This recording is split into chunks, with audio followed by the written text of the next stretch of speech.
మా ప్రేమ కలిగిన ప్రియమైన పరలోకపు తండ్రి, మహోన్నతమైన దేవ, అద్భుతంలో ఆశ్చర్యకారం చే దేవ, నీకు ఎంతో వందనాస్తులు చెల్లిస్తున్నాం దేవా. మరి ఇప్పుడు బలవర్తమానం ఉంచుండగా ప్రతి ఒక్క హృదయంలో మరి కట్టి పాలించలాగున మీరే సాయం చేస్తున్నామని యేసు నామంలో ప్రార్థించి అడిగినాను తండ్రి, ఆమేన్. ప్రభు బలలో మనం పాలు పొందుటకు దేవుని వాక్యములో నుంచి హెబ్రీలకు రాసిన పత్రిక 12వ అధ్యాయం. ఎవరైనా ఒకరు 2వ వచనాన్ని బిగ్గరగా చదవండి. గలతీలకు రాసిన పత్రిక 2వ అధ్యాయం 20వ వచనాన్ని కూడా బిగ్గరగా చదవండి. అనుకున్న వాళ్ళు కూడా వాక్యం వినాలి. సాల్మన్ కమ్ ఫార్వర్డ్, ముందొచ్చి కూర్చో. సాల్మన్ ముందొచ్చి కూర్చోవాలి. పిల్లలు యూత్ ఎవరు అక్కడ కూర్చోకండి. తరుణ్ కమ్ ఫార్వర్డ్, ముందుకు రండి. సాల్మాన్ ముందుకు రావాలి. ముందొచ్చి కూర్చుంటావా లేదా? ముందొచ్చి కూర్చో. చదవండి.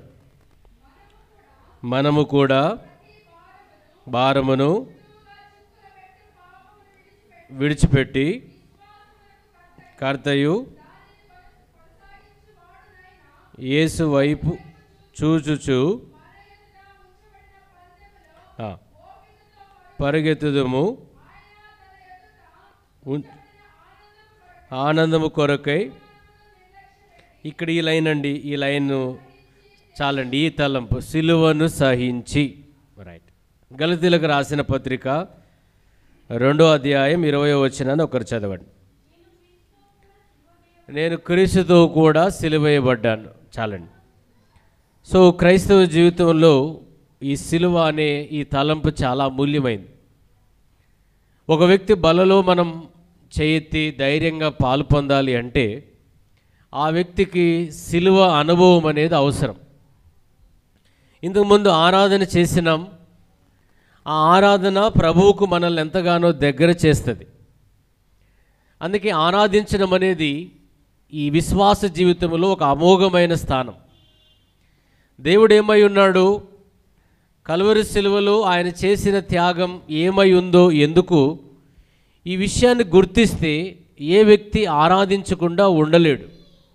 సో ఆరాధించిన తర్వాత చేయెత్తి బలలో పాలు పొందడం అది ఆత్మీయమైన అనుభవం, దేవునితో సహవాసం, పరలోక రాజ్యానికి సిద్ధపాటు. పరలోక రాజ్యానికి సిద్ధపడే వ్యక్తి బల దగ్గరికి వచ్చినప్పుడు తనను తాను సరిచేసుకుంటాడు, తన బలహీనతలన్నీ విడిచిపెడతాడు. అంతేకాకుండా తనను తాను పరీక్షించుకొని, దేవా నిజమే కదా, నీ వాక్యం ద్వారా నాతో నువ్వు మాట్లాడినావు, నేను తప్పిపోయింది వాస్తవమే కదా అని పరీక్షించుకొని ధైర్యంగా పాలు పొందుతాడు. అందుకొరకే ఈరోజు మనం పరీక్షించుకొని ప్రభు బలలో పాలు పొందడానికి మన అంశం ఏమిటంటే సిలువను సహించుట. మన అంశం సిలువను సహించుట. ఈ సిలువ అనేది ఏ పూరకంగా ఉండొచ్చు, అర్థం చేసుకోండి. అందుకే యేసు ప్రభువారు మోసిన సిలువ బహు కఠినమైంది. ఈరోజు దేవుని సేవించడానికి మనకు అనుమతించిన సిలువ ఒకవేళ బహుశా సులువైంది కావచ్చు.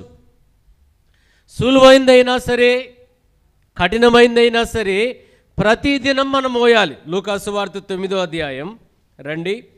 లూకాసు వార్త 9:23 ఎవరైనా బిగ్గరగా చదవండి. మరియు ఇట్లా నేను గోరిన ఎడల తన సిలువను ఎత్తుకొని, చూడండి, ప్రతిదినం ఇన్ ఎవ్రీ డే. ఈరోజు నేను మోయను. యేసు ప్రభువారు కేవలము ఎన్ని గంటలు మోసినారు సిలువ? చెప్పండి. యేసు ప్రభువారు సిలువను ఎన్ని రోజులు మోసినారు? యేసు ప్రభువారు సిలువను ఎంతకాలం మోసినారు? ఎన్ని సంవత్సరాలు మోసినారు? అది కూడా గుర్తులేదా? ఆయన బ్రతికింది 33.5 సంవత్సరాలండి. బట్ సిలువ అనే మాట వచ్చేసరికి కేవలం ఎప్పటి నుంచి? పొద్దున ఎన్ని గంటలకు స్టార్ట్ అయింది యాత్ర? ఎప్పుడు స్టార్ట్ అయిందండి? బైబిల్ మరి తెలియనట్టు చేయకండి. ఎన్ని గంటలకు స్టార్ట్ అయింది? మధ్యాహ్నమా? 12 గంటలకు కదా. 12 గంటల నుంచి సో అంటే ఎంత? ఈ 3 గంటలకు యేసు ప్రభువారి సమస్తం చేస్తే కొంతమంది 30 ఏళ్ళు మోస్తున్నారు, కొంతమంది 70 ఏళ్ళ నుంచి సిలువను మోస్తూనే ఉన్నారు. కాబట్టి ప్రియమైన యవ్వన తరమా, సిలువ అనేది విలువ, సిలువ అనేది సౌభాగ్యం, సిలువ అనేది అందం. నువ్వు మోయడానికి ఇష్టపడితే ఆ సిలువే నీ విజయ సోపానం, ఆ సిలువే నిన్ను ఉన్నత స్థితికి చేర్చేది. కాబట్టి ఈ దినాల్లో సిలువ అంటే ఒక అడ్డుకొయ్య, ఒక నిలువకొయ్య అనుకొని ముగించుకొని మెడలోనో లేదా వారి చేతికి రింగు మీదనో సిలువేసుకొని మేము సిలువను మోసేస్తున్నామని ఎంతో సంబరపడిపోతున్నారు. నేను తప్పండం లేదు. ఆ సిలువ సింబల్, ఆ సింబల్ అనేది బహుశా నువ్వు క్రైస్తవుడం అని చూపించవచ్చు. అయితే నువ్వు మోసే సిలువ అది కాదు. అందుకే పౌలు అన్నాడు, నేను క్రీస్తుతో కూడా సిలువేయబడ్డాను. అందుకే ఈ మధ్యాహ్నం సిలువ అంటే ఏంటో ఒక 5 విషయాలు విందాం. What is the means of cross of.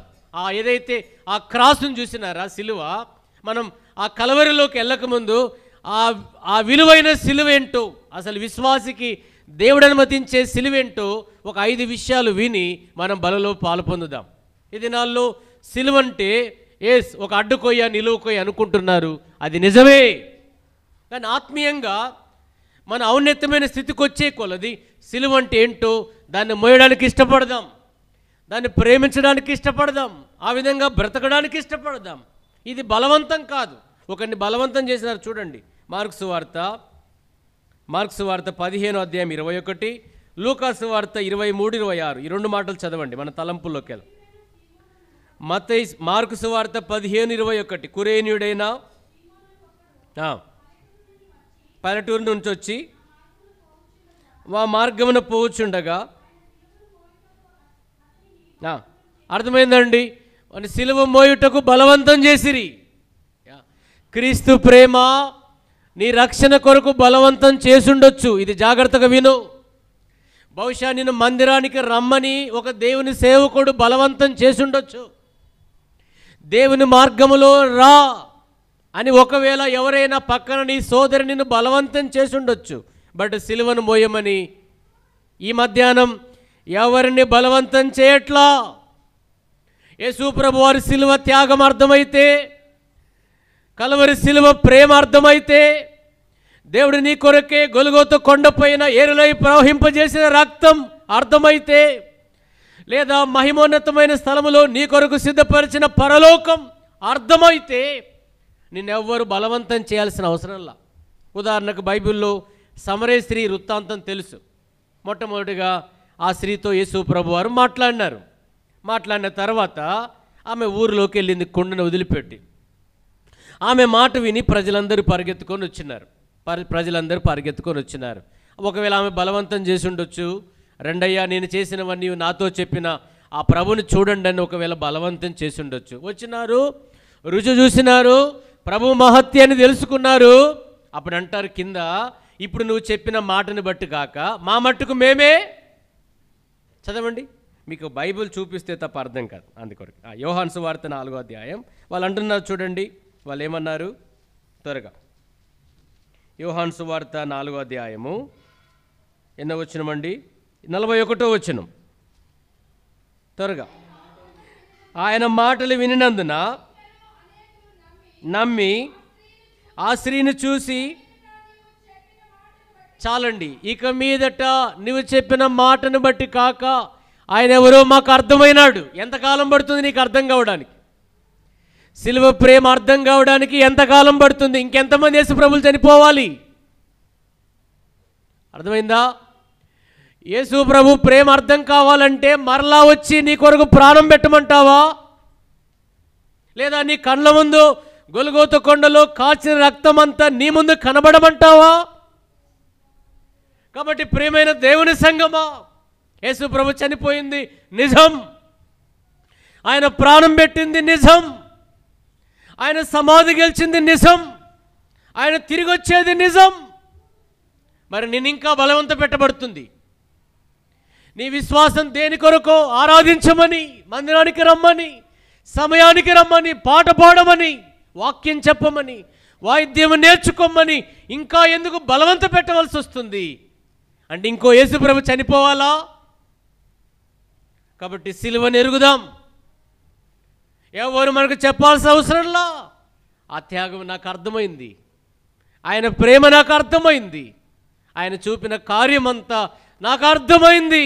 అర్థమయ్యే వ్యక్తి ఎలా ప్రవర్తిస్తాడు అది నీ విశ్వాస స్థితిని బట్టి ఖచ్చితంగా చెప్పొచ్చు. కాబట్టి ప్రియమైన దేవుని సంగమా, ఈ యొక్క మధ్యాహ్న కాలపు వేళ ఏంటి సిలువ? సిలువను సహించడం అంటే ఏంటి?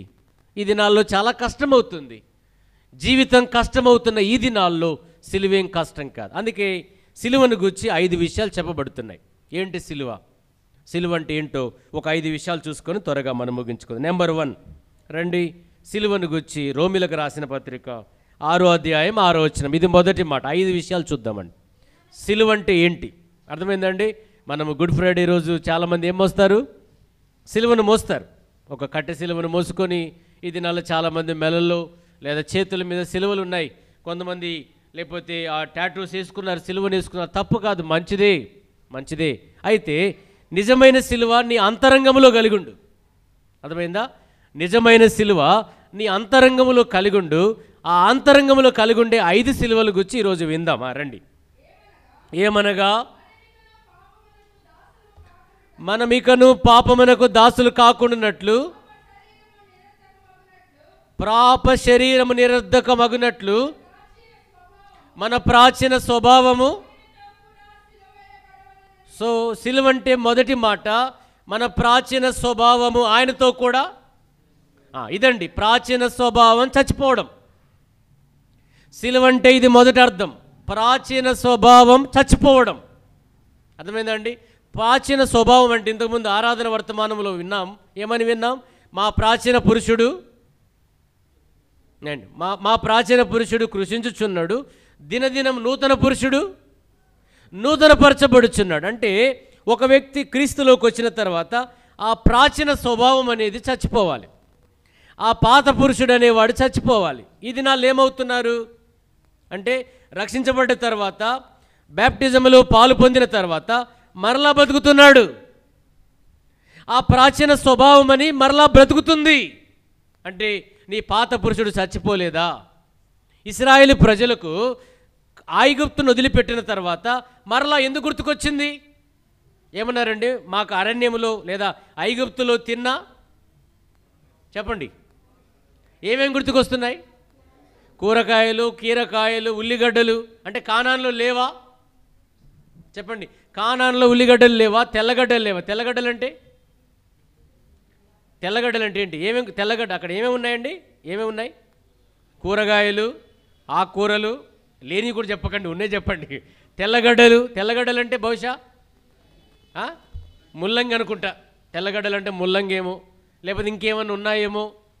ఇవన్నీ గుర్తుకొస్తున్నాయి. అంటే విచిత్రం ఏంటంటే, కానాన్లో పాలు తేనెలు ప్రవహించే దేశం, సమృద్ధి అయినది ఉంది, మంచి సమృద్ధి ఆశీర్వాదాలు ఉన్నాయి. ఇన్ని అనుభవించే స్థితికి వెళ్ళే ఈ ప్రజలు మరలా గుర్తుకొస్తున్నాయి. అంటే ఇక పాత జీవితాన్ని వదిలిపెట్టలా. ఎవడైనా క్రీస్తునందున ఎడలా నూతన సృష్టి, పాతవి గతించెను, సమస్తము. అర్థమైందండి? సమస్తం కొత్త కాల. నేను ఒక ఆయనకు బ్యాప్టిజం ఇస్తున్నాను, ఒక చాలా కాలం కిందట చెప్పినాం కదండి. ఆ బ్యాప్టిజం ఇచ్చే క్రమంలో ఆ పెద్ద మనిషి సేవకుడు, ఈయన కొద్దిగా ప్రిపేర్ చేయండి అయ్యా, ఆయన అడగండి అని చెప్పే సమయంలో ఆయన అడిగినాం. ఆయన పేరు ఇంతకుముందు చెప్పినాను, నారగౌడ్. ఆయన పేరు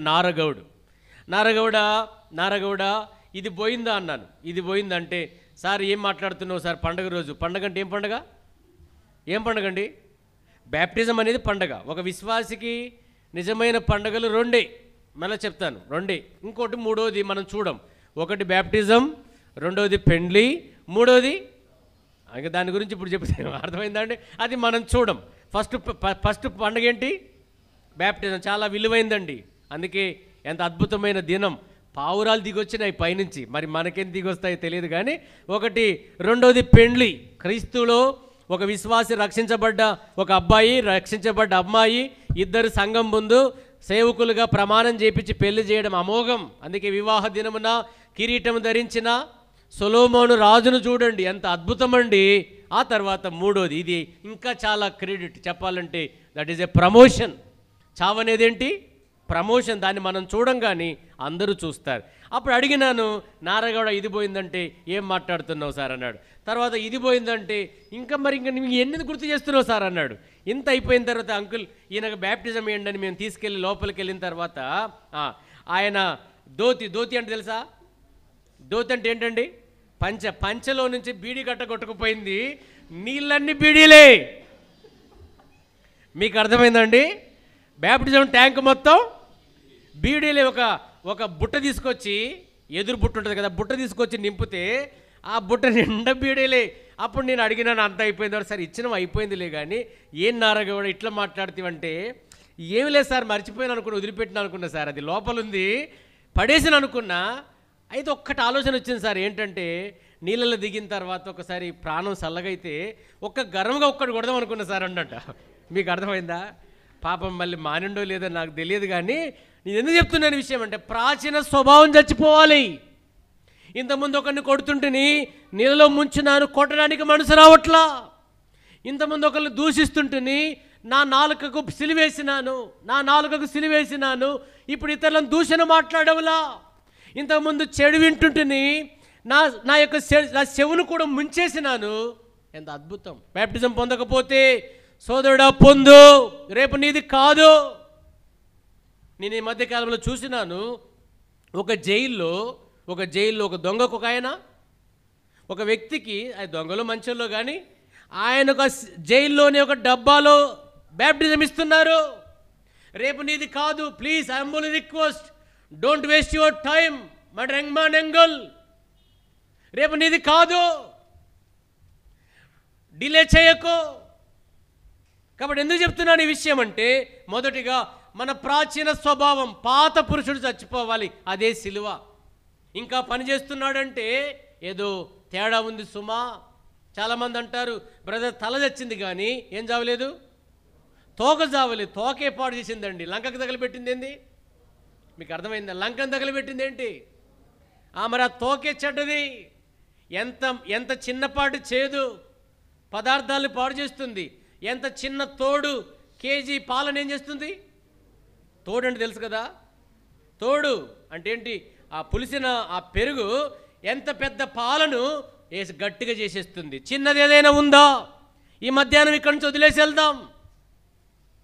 ఏ చిన్నదైనా ఉందా? పాచినది వదిలిపెట్టి వెళ్తాం. ఆ పాచిపోయింది వద్దు. సిలువంటే ప్రాచీన పురుషుడు చావడం, ఇది మొదటిది. ఆ తర్వాత రెండో చూడండి, గలతీలకు రాసిన పత్రిక 6వ అధ్యాయం 14వ వచనం. గలసియన్ చాప్టర్ 6 verse 14. గలతీలకు 6:14. అయితే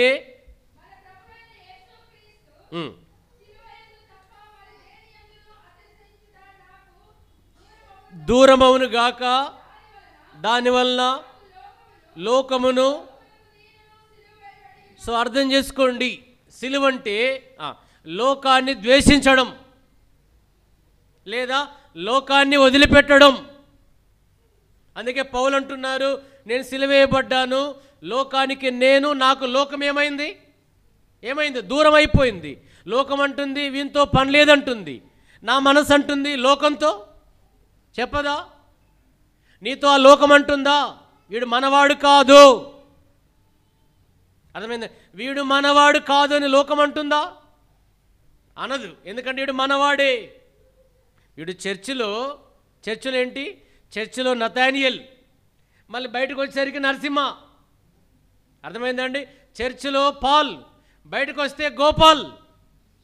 మీకు అర్థమైందండి? చర్చిలో శామ్యుయల్, అక్కడ శామ్. అంటే అక్కడ పాట అక్కడ, ఇక్కడ పాట. నేను భద్రాచలం దగ్గర సేవ చేస్తున్నప్పుడు ఒక ఆయన పాట రాసినాడు. పాట ఆయన పాప అక్షర జ్ఞానం లేదు, ట్రైబ్. ఆయన పేరు మొండన్న. ఆ మొండన్న పాట రాసినాడని ఒకరోజు మందిరంలో నాకు చూపించినాడు. ఏం పాట రాసినావు మొండన్న, నీకు ఏ సంగీతం వస్తుంది? ఏం సంగీతం అంటే, నాకు సంగీతం తెలియదు, నాకు ఏం తెలియదు అన్న. నేనైతే ఏం రాసినా? పాట రాసిన. పాడు మొండన్నని మందిరం ముందు నిలబెడితే, గుడిలోన ఒక అడుగు, బడిలోన ఒక అడుగు, నీ జీవితం అంతా సగం సగం, అంతా సగం అన్నాడు. వెళ్ళిపోయాడు. పాట ఏం పాట కదా, పాటనా కాదండి, ఏదో స్కేల్ ఉంటుందో ఉంటుంది దానికి. సో దాని అర్థం ఏంటి? గుడిలోన ఒక అడుగు, బడిలోన ఒక అడుగు నీ జీవితం అంతా. దయచేసి సంగమా, ఓ యవన తరమా, వద్దు. ఈ లోకం చెడ్డది. లోకమును అనుభవించువారు అమితముగా అనుభవింపనట్టును ఉండవలను. ఎందుకనగా ఈ లోక నటన ఇదంతా మాయా. This is all temporary. మరలా చెప్తాను, ఓ యవనుడా, ఈ కనబడే అందం, ఈ కనబడే మాయలు, ఈ కనబడే ఈ పాపమంతా కొద్ది కాలమే. ఎంతమంది జీవితాలు పాడైపోయినాయి. అందుకే ఈ లోక స్నేహం దేవునితో వైరం. ఈ లోకములన్నది శరీరాశ, నేత్రాశ, జీవబడంబం. ఇది తండ్రి వల్ల పుట్టినవి కావు. తమ్ముడు, చెల్లి, మరలా చేతులెత్తి బ్రతిమాలుతున్న లోకాన్ని తృణీకరించండి, సిలువేసుకోండి. సిలువనగా లోకాన్ని ద్వేషించడం లేదా లోకాన్ని వదిలిపెట్టడం. అందుకే పౌలు అన్నాడు, లోకానికి నేను, నాకు లోకం సిలువేయబడ్డది. ఇక నాకు లోకంతో పని లేదు, నేను లోకానికి అవసరం లేదు. యేసు నన్ను లోకం ఏం చేసింది? వదిలేసింది. నేను చదువుకునేటప్పుడు కూడా నన్ను అందరూ ప్రేమించేవారు. నేను చదువుకునే స్థలాలకు ఈ బైబిల్ పట్టుకెళ్ళేవాడిని, చిన్నది పట్టుకెళ్ళేవాడిని. కొన్ని పత్రికలు పట్టుకొని వెళ్ళేవాడిని, జోక్గా చెప్పేది, పత్రికలు పట్టుకెళ్ళేవాడిని. అంతకుముందు నాతో చాలామంది వచ్చేవారు, మాట్లాడేవారు, కలిసేవారు, కూర్చునేవాళ్ళం. అయితే ఎప్పుడైతే నేను బైబిల్ పట్టుకోవడం, ఏదైనా సమయం దొరికితే చదవడం, లేదా బస్సుల్లో పత్రికలు, వీనితో మనకు అవసరం తీరిపోయింది అన్నదా? నీ గురించి లోకం అన్నదా? నీ స్నేహితురాలు అన్నారా? నీ స్నేహితుడు అన్నాడు, వీనితో మనకిక లోకంలో అవసరం తీరిపోయింది అంటారా? లేదు, వీనితో మనకు అవసరం. ఈడ ఎసెన్షియల్ గుడ్. ఈ వ్యక్తి ఎవరు? మనకు ఎసెన్షియల్ గుడ్ అంటే అర్థం ఏంటి? మన అవసరత తీర్చేవాడు. అంటే ఏ పబ్బులోకైనా తీసుకెళ్తాడు, ఎక్కడికైనా తీసుకెళ్తాడు. విశ్వాసులారా, మీరు విందులు చేస్తే అవి కూడా తీసుకొచ్చి పెట్టకండి. ఈ దినాల్లో చాలా ఘోరం. నేను చాలా ఫంక్షన్లకు వెళ్తూ ఉంటే కొన్ని రూములలో సపరేట్ వేలకు వెళ్తూ ఉంటాయి. ఏంటంటే వాళ్ళే బ్రదర్, మన ఫ్రెండ్స్ బ్రదర్. మరి ఇంకెందుకు? మా ఫ్రెండ్స్ని కూడా సంతోష పెట్టాలి. నువ్వు ఫ్రెండ్స్ని సంతోష పెట్టే వ్యక్తి అయితే దేవుని బిడ్డ ఎట్లయితావు? ఆ వ్యక్తి దగ్గర అది నడవదు. ఏది నడవదు? ఆ వ్యక్తి విల్లు పండుగ చేసినా, పిల్లల పండుగ చేసినా, ఏ పండుగ చేసినా ఆ వ్యక్తి దగ్గర అది నడవదు. ఏది నడుస్తుంది? పాటలు, ఆరాధన, ఇవి నడుస్తాయి. అరే వాని దగ్గరికి మనం పోవద్దురా, పోయినా కానీ లేటుగా పోదాంరా. ఎట్లా వస్తారు ఫంక్షన్లకు? చెప్పండి. మన ఫ్రెండ్స్, మీ కలీగ్స్ ఉంటారు కదా, ఎట్లా వస్తారండి? వాక్యానికి వస్తారా? లాస్ట్కి వస్తారు. ఎందుకు వస్తారు? అది ఎవడుంటాడు రా బాబు, ఆ పాటలు, ఆ వాయిద్యాలు అట్లా కావాలి. వాళ్ళు వినకపోయినా పర్లా, నీ మీద వాళ్ళకి ఏం కలగాలి? నీ విరక్తి రావాలి. ఇది సిలువ అంటే. ఇది రెండవది. తర్వాత మూడవది అంటే త్వరగా చూడండి, ఫిలిప్పీలకు రాసిన పత్రిక. సో మొదటిది ఏంటి? సిలువ అంటే ఏంటి? ప్రాచీన పురుషుడు సిలువలో చనిపోవడం, ఇది సిలువ. రెండవది లోకము చేత లేదా లోకమును ద్వేషించడం లేదా లోకాన్ని వదులుకోవడం. వదులుకున్నావా లేదా? ఎవనుడా లోకాన్ని వదులుకోకపోతే నువ్వు మందిరంలో నీ ఫోన్ ఎందుకు పనిచేస్తుంది? నీ మందిరంలో నువ్వు కూర్చున్న స్థలంలో నీ ఫోన్ రింగ్ అయిందంటే అర్థం ఏంటి? చెప్పండి. ఆదివారం నీకు ఫోన్ ఎందుకు వస్తుంది అంటే నీకు ఫోన్ చేసే వ్యక్తికి ఏం తెలియదు? చెప్పండి.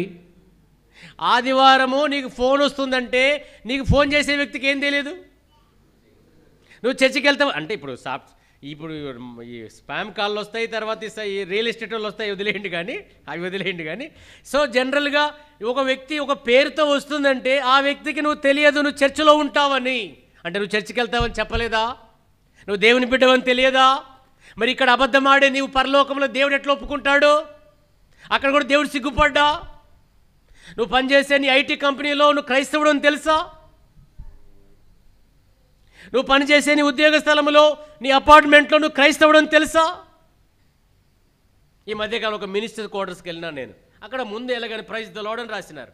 చాలా ఆశ్చర్యం అనిపించింది. ప్రైజ్ ద లార్డ్ ఏంటండి? ఉన్నత స్థానంలో దేవుని బిడ్డలు కూడా దేవుని వాక్యాన్ని ప్రకటిస్తున్నారు. నీకెందుకు భయం?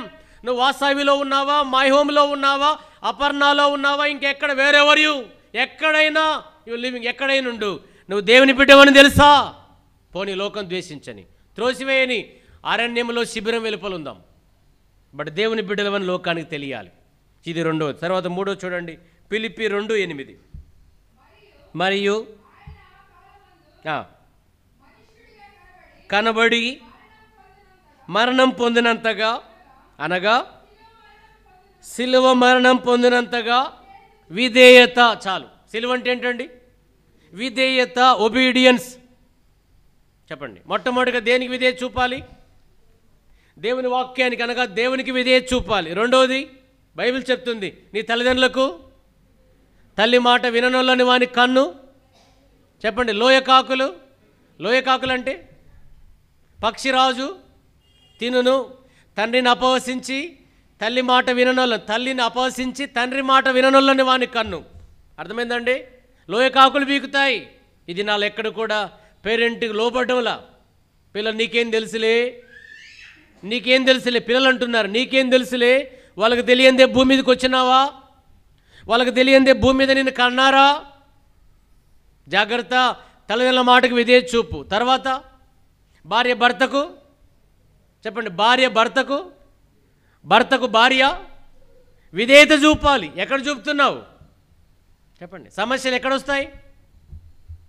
మొట్టమొదటిగా పాపం ఎక్కడ ప్రవేశించింది? పాపం ఎక్కడ ప్రవేశించింది? ఆదాము దగ్గర, ఏదైనా మనం 3వ అధ్యాయంలో. ఎందుకండి ఈ పండు? అర్థమైందండి? ఈ పండు ఎవరు చెప్పినారు? సాతానుడు చేయమన్నాడు. అది నిజమా? అది నిజమా? ఏంటండి, నిన్ననో మొన్న ఒక ఫోను, ఎవరో శ్రీశైలం డ్యామ్ చూడడానికి పోతున్నారు ఫ్రెండ్స్. భర్త చెప్పినాడు, సార్ ఏమనుకోకండి, భర్త చెప్పినారు నేను తీసుకెళ్తాం, పిల్లలతో పాటు వెళ్దాం దసరా. ఏమొస్తున్నాయి మనకు? ఎలవలు వస్తున్నాయి అంటే, లేలే మా ఫ్రెండ్స్ పోతున్నారని చెప్పేసి భర్త లెక్క చేయకుండా పోయా.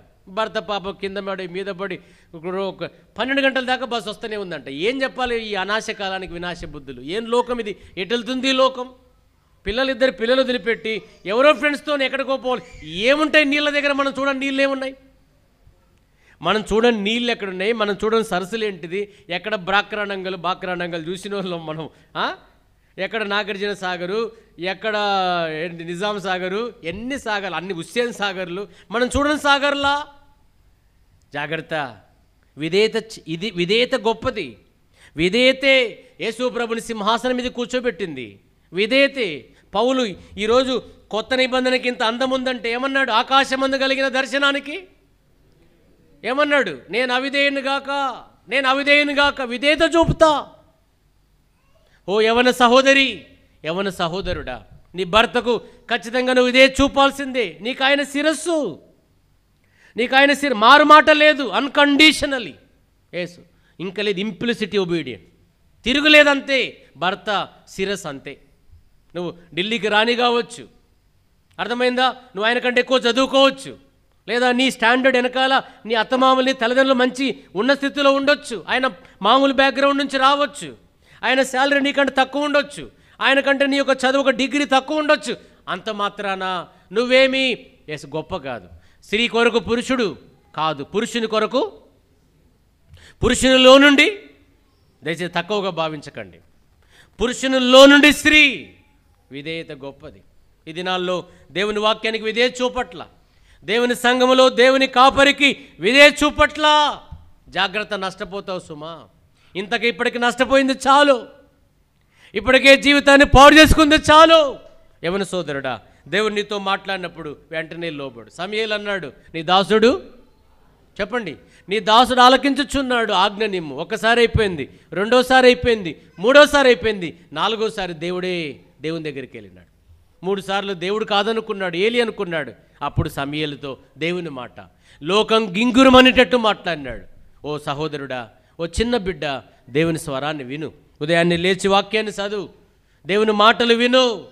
దేవుడు నీతో ఎంతకాలం పాడు చేసుకుంటావు? ఎంతకాలం జీవితం? నీ భార్య ఏడుస్తుంది చాలదా?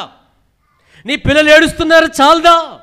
నువ్వు రోడ్డు మీద పడి త్రాగుబోతువై రోడ్డు మీద పడితే పలానా చోట నీ తండ్రి పడిపోయినాడని నీ కొడుకుకు చెబితే ఆ కొడుకు యొక్క స్థానం ఏంటి? పలానా చోట నీ తండ్రి పడిపోయినాడని నీ బిడ్డకు చెబితే నీ బిడ్డ యొక్క ముఖం ఎక్కడ చెప్పుకుంటుంది? ఏంటి? ఎంతకాలం అవమానం తెచ్చుకుంటావు? కాబట్టి దేవుడు మాట్లాడుతున్నప్పుడు విధేయత చూపుదాం. దేవా మాట్లాడు. చిన్నపిల్లలైనా సరే సండే స్కూల్లో దేవుని మాట వినాలి. మీకు తెలుసా, మన సహవాసంలో చాలామంది రక్షించబడ్డది ఎక్కడ? సండే స్కూల్లో. VBSలలోనే సండే స్కూల్లో. నేను పలానా స్టోరీ ద్వారా, నేను గ్రహం స్టెయిన్స్ నేను మేరీ జోన్స్ ద్వారా విన్నాను, నేను లూథర్ ద్వారా విన్నాను, లేకపోతే నేను ఏంటిదండి, నేను ఐల్వాడు, ఎవరామె, ఆమె ద్వారా విన్నా